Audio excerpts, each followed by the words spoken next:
That down, let's move on to this, shall we? Well, finally, this long drawn out drama about Snow White is finally going to come to its conclusion as the movie's actually opening up this week. Now, yesterday we talked about the fact that the first reactions for it came out and they were surprisingly good. Even from people who had publicly been pretty bashing on this film came out and said, this movie's actually pretty good. All right, fine. We'll see when the full reviews come out tomorrow and we'll see what we think about it ourselves. But the box office projections have been adjusted and they now have their final projection about what they're expecting Snow White to make at the box office. $1 million. $1 million. Well, close. $53 million is what they're calling for opening weekend for Snow White. In the age of blockbusters and a movie that looks like it's supposed to be a blockbuster, that's not an inspiring number. But how would it compare to like some other animated live to live action rendition kind of things compare to what we've seen around that ballpark coming out of Disney in the last couple of years? Well, if we look at it right now, so Snow White, they're saying, is going to have, they're projecting a $53 million opening. Might come in a little higher, might come in a little bit lower. We don't know what that'll ultimately equate to its box office. But if you look at a couple of comparables coming out of Disney recently, Mufasa, which we mentioned before, only had a $35 million opening, and in my opinion, wasn't a very good movie, but it went on to make over $700 million, $716 million to be specific. Elemental was one that opened in that same ballpark, only had a $29 million opening. That movie made about $500 million because it had legs and word of mouth went out about it, whatever. Little Mermaid, which is a little bit high, a little bit outside of the range actually, but close enough. Little Mermaid had a $95 million opening, went on to make $570 million. Snow White roughly needs to make somewhere in the $400 to $500 million range just to break even, because this is an expensive film.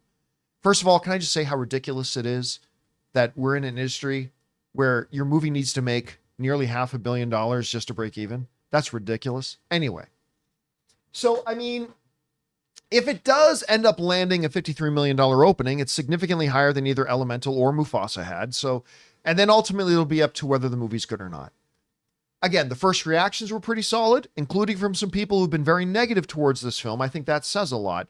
But in reality, we get the full reviews coming out tomorrow. That'll give us a better, broader picture. I'm seeing it myself in about 48 hours. I have no idea. I've had my doubts about this movie, even though I think the trailer looks pretty decent. I'm kind of alone in that. But I don't think the movie overall is going to be all that good, but I'll see. You know, I love being pleasantly surprised by these things.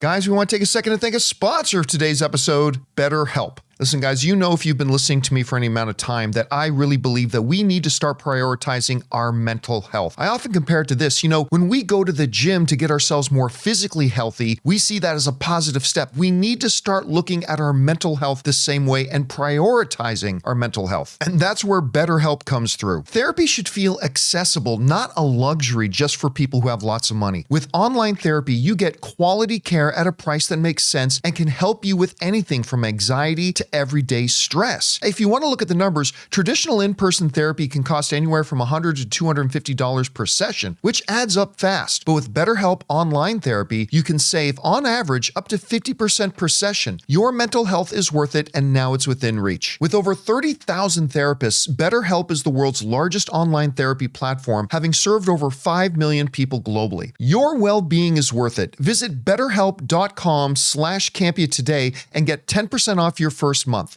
That's BetterHelp, HELP.com/Campea. Anyway, Chris, the final box office projection right now for their opening weekend, they're saying $53 million. Mm-hmm. Do you think that sounds about right? And if it does, should that be looked at as a tragedy? Okay, promising? I don't know. How do you think this should be taken? I feel like for the American market, that is a good number to start at. Because as we've seen with most of these Disney live actions, they do really well overseas, they gain traction other places. And a lot of the kind of discourse around this movie too, I feel like is very like central to our neck of the woods. People don't like comments Rachel Zegler has made about politics and about Snow White. People don't like Gal Gadot's stance on things as well. I think your average moviegoer doesn't know about a lot of this stuff. They just go see movies, especially when they're thinking about, hey, I'm going to take my kid to go see a movie. Oh, it's Snow White. I'd love for my daughter to see a Snow White movie and see a princess on stage, especially if it's a reimagining of it. So I think it'll have legs, and I think it'll do fairly well. I don't think it's going to blow the doors off of the box office internationally, but I think it's going to have a decent return on it. I don't think this is going to be a complete flop. Rob, what about you? I think it's going to exceed expectations this weekend. Ooh. I think it's going to make more than $53 million.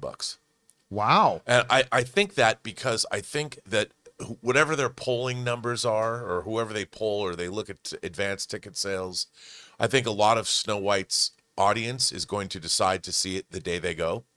It's going to be a thing like, hey, kids, it's spring break. Some places around like next week is spring. So that's a good we're point. starting spring break. And some places are. I wouldn't be surprised. I know elementary schools and things are like later, but I'll bet there's a lot of mothers that go, hey, let's go see a movie. Can we see Snow White, Mom? Sure, why not? So I think it's going to exceed their expectations. What are your expectations as far as the quality of the film goes? Because the trailers have been pretty divisive, to be kind. Yeah. I mean, I do like the filmmakers involved. I very much so. So I don't know. How do you think this is going to go over with the audience? Well, you know what? Acknowledging that you haven't seen it yet. Yeah, I think the general audiences are going to probably think it's fine, that they enjoy it. You know, it's really interesting. Like, we in the movie pundit space, we're out beyond Jupiter, man. We're so far out in the weird space. Yeah. And nobody pays any. The only people that pay attention to what we talk about are other people like us. And other people, and I understand that. I mean, I spend my entire life, when I'm not on the show talking about movies, I'm at home thinking about movies, either looking at my movie collection, wanting to make movies. My head is filled with movies all the time. Most people are not crazy, so their movies are just entertainment. They're not thinking about them the way we do, and I think that this film is going to be fine. I think people are going to like it. It'll go down in history that kids will be watching this for the next 50 years. I just cannot wait until we can stop talking about this movie. I never want to talk about this movie ever again. Well, I'm going to have to talk about it this week because you're going to see it this week. I know, and we're probably going to have to do a post-mortem in a month. Yeah. We're going to be talking about this movie. I don't think that there's been a movie that's come out in the last 20 years that I've looked forward to not talking about ever again as much as I look forward to never talking about Snow White again. However, like you said, the people that made it, I really like. The cinematographer is the last Designing Hollywood we put up, and she shot Elvis. She wants to shoot a Bond film. So I want this movie to do well, if only because I want every movie to do well, because it's good for the industry. More than anything, by the way, John, I heard from a friend of mine that works in exhibition, the movie theaters are hurting. And we talked about it. Well, look, the number one film at the box office this weekend only made $8 million. We need this movie to do well to keep the theatrical industry healthy. There isn't a lot coming out until the summer movie season starts. So hopefully this will pack them in this weekend, and will continue to do so for the next couple weeks, because we need that. So let me ask you a bigger picture kind of question here. Let's say this movie does come in around $475 million, right in that break even, crawling into some profitability. With all the drama that surrounded Snow White and the delays and all that kind of stuff, does Disney take that as a win? Because I'll tell you, for me, I think if this does cross that break even mark and actually ends up making bus fare or whatever, I think if you're Disney, you take that as a complete victory lap and you celebrate it and then move on. I agree. I don't know. Do you think? Yeah. I agree. All right, guys. Question is for you. What do you think about this? The opening projections right now for Snow White are $53 million, which would make it one of the higher opening weekends of the year, but this is a Disney big budget blockbuster. Still a lot higher than what some other recent Disney films have done, and they've gone on to do okay. Do you think, like Rob, it'll exceed that $53 million? Do you think it'll come under? How do you think it's going to be received? Whatever you guys think, jump down to the comment section below and let us know your thoughts. Hey guys, thanks so much for watching this video. Make sure you like the video, leave a comment, and subscribe to our channel. And don't forget, we have a daily podcast called the John Campea Show podcast, available on Apple Podcasts, Spotify, or your favorite podcasting app of choice. Go and subscribe to it today so it'll be there when you need it.